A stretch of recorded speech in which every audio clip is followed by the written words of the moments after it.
嗱，唔知道各位有冇睇翻自己嘅族譜？你哋嗰個一族係嚟自邊度？點樣遷移嘅咧？嗱，講老實話，喺中國歷史上邊咧有好多南下南遷嘅歷史嘅，咁有好多人咧就專門咧就過到嚟廣東呢一邊咧就係、聚居喺個地方，然之後再喺個地方咧分散到南粵大地嘅各位。所以有時候咧，你嗰啲祖輩就會話啊，我哋啲祖先係嚟自嗰度嘅。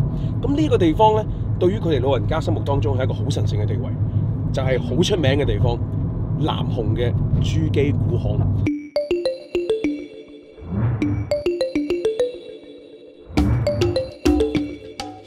多少錢一張票啊？40哦，這裡有那個導遊的講解嗎？要多少錢？50塊錢，得唔得？可以啊。我想我平時冇咁奢侈嘅，我哋去啲景點嗰度咧，我好少嗌佢啲導遊，知唔知點解？因為如果我俾錢嗌佢咧，後邊一班人跟住呢個免費佢哋，明唔明啊？會唔會經常這樣子？好壞啊！你班友仔，好壞啊！這幫人，這導遊嘛，哦對，正導遊。我關注你們的微博。你關注我們品城記嗎？沒有吧？我好像有關注。怎麼樣稱呼我姓周。小周。對，小周。小周你好，我們可以開工了。歡迎來到中央蘇區縣南雄國家視野景區珠璣古巷，我是景區員小周，這樣可以聽到吧？可以的。我們腳底下踩這個鵝卵石，全長1.5公里。哦喲。有1303年的歷史。其實最早是秦朝秦始皇統一戰國時候，是條羊腸小道來的。後到了唐朝啊，公元716年哈。然後唐朝的宰相張九齡奉詔開鑿，張九齡是我們韶關人，他是嶺南第一宰相。唐朝的宰相張九齡開鑿，然後是古代的長江水系跟珠江水系啊南北最短陸上交通要道，也是古代的進京趕考必經之路來的。一直通到梅關古道，我們以前的時候。以前這高速公路就這裡了。對，以前這兩邊是非常繁華，南南北往的商人從我們這邊經過，是有客棧、店鋪、商鋪來的哈，有茶樓這些啊，這些都有。這條道一直用到什麼時候呢？這個道路現在也用啊。不，什麼時候大概慢慢的就偷了是吧？就說1942、1940幾年的時候吧。就1940幾年的時候，大概就慢慢的散開了。對，就沒有走了。因為修了其他的道路是吧？對啊，粵漢鐵路開通之後，國道33線了。這個是南門樓，它是建於清朝哈，清朝乾隆年間所做的。1858年的時候，清兵跟太平軍啊，曾經在我們這裡交戰過。門樓的2樓是回戰火，民國革命軍16年，1927年重建過。珠璣古巷祖宗故居這8個字啊，也是1927年寫的。哎，這個是什麼來着？這個是貴妃塔。是哪個？南宋時期。皇帝的妃子。投到這口井下面啊，投進去了。對，下面是口井來的。南宋時期的時候，皇帝的妃子姓胡，就是長得非常漂亮啊，皇帝要選她為妃子了。後來他就是得知宰相賈似道啊，就被貶出宮，就流落杭州啊。流落杭州又被賈似道陷害，被逼無奈就投江自盡了。第一次投江，投江之後呢，又被我們珠璣古巷的黃楚萬先生啊，他去杭州做生意啊，看到他投江呢，就把他救回來，兩個人就以姓埋名定居在我們珠璣古巷。日久生情，兩個人就結為夫妻了。可以哦。後來好景不長，就被小人告密到皇帝那邊去了。哎，好煩啊！皇帝得知了，所以要交出胡妃來呀，不交出就要血洗整個珠璣古巷了。那沒辦法。胡妃就為了不侵略我們珠璣古巷嘛，就投井自盡，投到這口井下面。哇，這個劇情。我們就是為了紀念他，就做了這個寶塔，它是有17塊石頭接而成的。哦。有7層，這樣就為1層哈。這沒有重建的這個。沒有。哦，就當年了。對，公元135年元代的時候哈。哇。它是有17塊石頭，有7層。為什麼是7層？就是救了一命勝造7級糊塗的遺失。當時候是一個村落還是怎麼樣呢？一個村。當時有多少人過來？有沒有一個具體的大概的統計吧？33個姓，97戶人家。但是為什麼你說這裡有180多個姓呢？180多個姓啊？對啊。有152個姓是走陸路啊。哦，這是水路的。33個姓是走水路啊。哦，這是水路，然後他們是匯聚在這個地方嗎？對。哦。從這邊南遷到珠三角，有3次南遷。有3次南遷的，就是從北方經過很多次南遷，但是這3次是最大，就重大南遷。第一次呢？第一次什麼？第一次是宋宋朝的时候。宋朝的时候，对，那个时候也是因为躲避胡人吧那边的。第二次大迁徙就胡费之乱的故事。胡妃之乱。對，然後就第三次是袁卑遷了整個南雄啊。都好近。其實都係宋朝嗰陣時，主要是宋朝。宋元的時候。啊。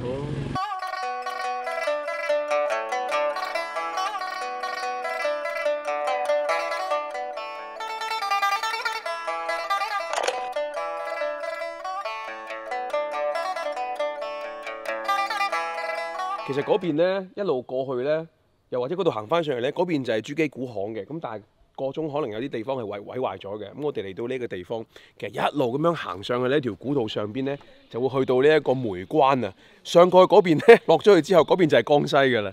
試下先，行下先。我哋行路過去江西好唔好？唔坐大巴，唔坐飛機。呢個未係時候啊！如果係時候嘅話咧，兩邊都好多梅花啊嗰啲咁嘅感覺。哇！真係呢啲真係山路嚟嘅，講老實話。哇！呢啲真係，哇！真係有啲斜喎，有啲斜啊，有啲小心啲啊，各位啊！即係北伐咗幾次嘅，咁1922年嗰次咧，由呢一度打過跟組，然之後咧，因為有人叛變，所以由呢一度退翻去南雄呢一個地方。即係話俾大家知，當時如果唔係行水路嘅話咧。陸路咧，真係只係行呢度走㗎啦。兵家必爭之地。嗯，冇錯，兵家必爭之地。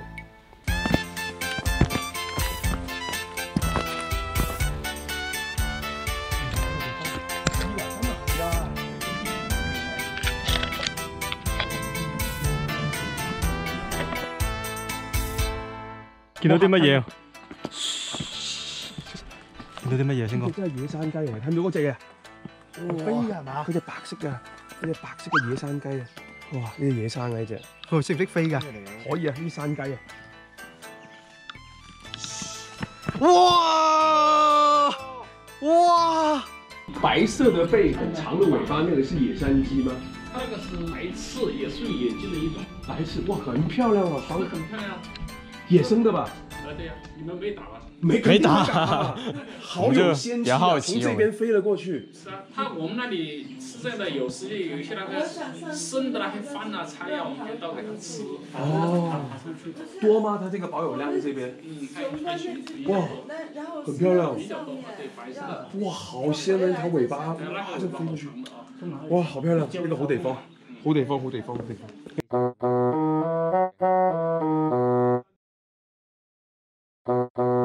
宋子泉，你睇下咩嚟㗎？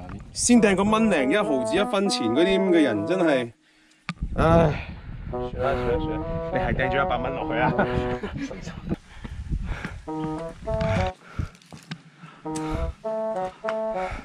飲馬槽，好嘢好嘢，餵馬嗰陣時啊，係啊，哦，俾馬飲水嘅，俾馬飲水嘅，呢啲馬嘅自來水位咧。走。哦，做咩？到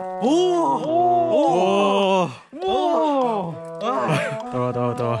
哇，到，即係交界喺呢度。啊，東坡樹啊，呢棵啊，呢棵係東坡樹啊。啊，有首詩嘅喎，喺度。殼骨相蘇係咪讀蘇啊？你蘇係嘛？殼骨相蘇心已灰。青松合抱手親哉，問翁魚啊，魚澄清啊，大魚啊，魚問翁大魚嶺頭住，曾見南遷幾個回，考驗下大家再去重新讀過嚇，係咪？誒，仲有一個咩喎？佢又寫咗。梅花開盡雜花開，過盡行人君不來。不趁青梅常煮酒，要看細雨熟黃梅。喂，呢個有詩意啲喎，呢個會傷心啲。因為上邊嗰次係佢直扁嘅，係扁啦，扁到烏台詩案，即係扁去惠州嗰邊啦嘛。翻到嚟咧就好似有啲感覺啦，有啲爽爽地啊！好嘢！嚟，我哋出第一行。一條古道穿古今，嚟占詩人。彈幕對詩，彈幕對。好，到啦。好。哇！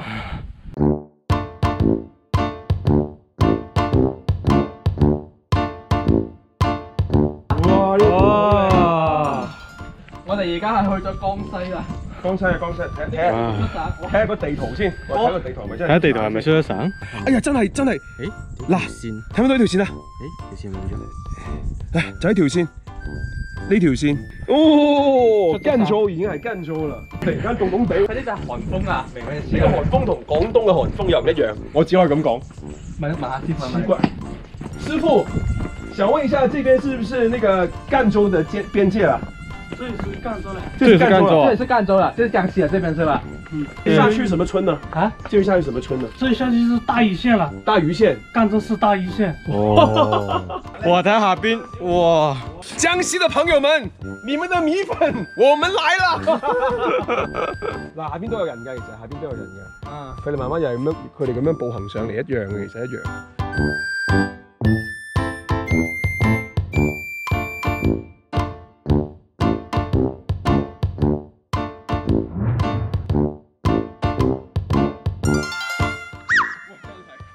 嗰邊係吹山風，呢邊一過咗呢個山關。因為呢度好似過咗呢個關口就即刻天氣都變埋。真係呢回事喎，各位唔係講笑喎。哇，好奇怪真係，唔通係就係呢一座山呢座山脈嘅問題，擋咗啲通冷空氣。嗰邊寒風陣陣，呢一邊真係熱死辣辣嗰種感覺。唉，舒服。唉，翻嚟廣東真係好。好啦，翻到嚟廣東啦。但係阿 Jimmy，醫肚餓啊？醫肚餓啊！去邊食嘢？呢期拍風景嘅啫嘛。拍咩風景啫？黐線嘅，你真係搞到咁辛苦。我哋穿州過省行咗2個省，你真係。誒冇啦，我哋喺山下邊，我哋見到嚟緊嘅我哋咧好多嗰啲咩嗰啲小店啊，我哋求其食啦，啲鵝黃啊，佢哋話呢一邊咧即係咩個縣嗰啲鵝黃係好正。梅嶺啊，梅嶺呢邊係梅嶺，食鵝，我哋試下啲鵝黃啦。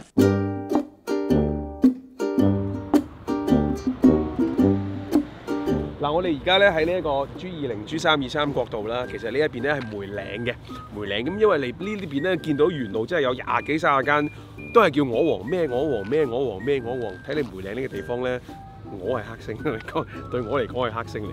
咁但係咧網友推薦啊，呢一間嘅正發鵝黃咧，我哋應該過嚟食下。為什麼這邊這麼多人做鵝呢？當地的特色成了我們這裡韶關的美食。這條街大概有多少家鵝黃？有幾十家吧。幾十家。好，想問一下，其實鵝黃是一個菜名，還是一種做法，還是一種什麼樣的？但是我們這裡就是焖的，黃焖的，黃焖，對，有我們這裡的特色。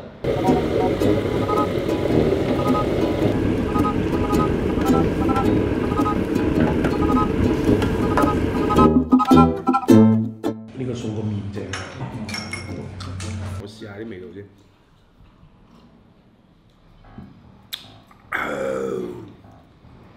好味，啲辣味係反上嚟啦，佬，你吞咗佢落去，然之後嗰啲辣味、辛辣味咧先慢慢落去啦。誒唔好，我想上翻嚟。哇！大起大落啊！對我哋嚟講係有啲熟悉嘅味道，但係又不盡熟悉，就依然就好似 Jimmy 所講嘅，有啲似順德嘅嗰種味道，又有酒香味啊，又有啲苗頭。咁只不過就係加咗辣椒嘅順德菜。呢2日食落去都好似呢種咁嘅感覺。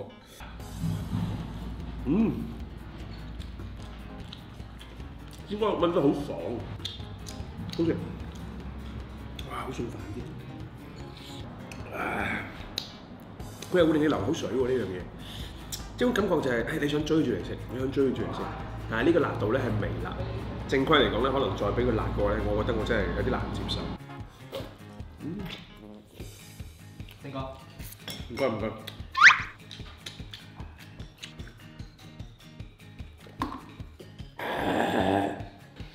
嗰種感覺咧，呢班友仔嗰啲味道咧，先落咗我條喉嚨嗰度霸佔咗佢。咁然之後呢一杯雪碧咧，係幫我清咗佢嗰種感覺，喺度對抗緊辛辣嘅東西、凍嘅東西、有氣嘅東西溝埋一齊，哇！嗰種感覺我同你講，你哋應該自己 feel 過嘅，係好刺激嗰種感覺嘅。好多口兩種。今次過到嚟南雄咧，印象真係好好。首先佢哋嘅美食啦，其實幾濃、幾鹹、幾辣嘅，所以以後咧，即係你過嚟廣東，邊個話俾你聽佢真係好可以食得辣嘅？佢有可能係嚟自南雄，真係好食得辣，好味道重，幾正味道唔錯啊！咁當然啦，更加印象深刻嘅就係珠璣古巷啦，同埋呢一個梅關古道啦。講到實話，我哋喺嚟自邊度？我哋啲祖先係點樣嚟？點樣辛苦？呢樣嘢可以喺個珠璣古巷嗰度咧，輕輕睇到少少咁嘅足跡，都幾欣慰咁感覺啊！我係祖先點過嚟喺度居住過點樣，即係嗰班人啦。咁然之後咧，呢一個梅關古道咧，我覺得印象都好犀利，我覺得都震撼下。哇！條古道秦朝開始有㗎啦，跟住唐朝更加修葺得比較完善。咁一條古道就穿越2個省份，啊嗰邊就係江西，啊呢邊就係廣東。嗰邊涼好多，呢邊就熱地，真係2個地方嚟嘅，真係呢度係品城嘅，亦都係希望可以跟隨住我哋嘅足跡，又或者係咩都好，我哋可以發掘更多唔同城市嘅味道，唔同更多靚嘅景色，一齊去感受呢一個中華大地嘅美好。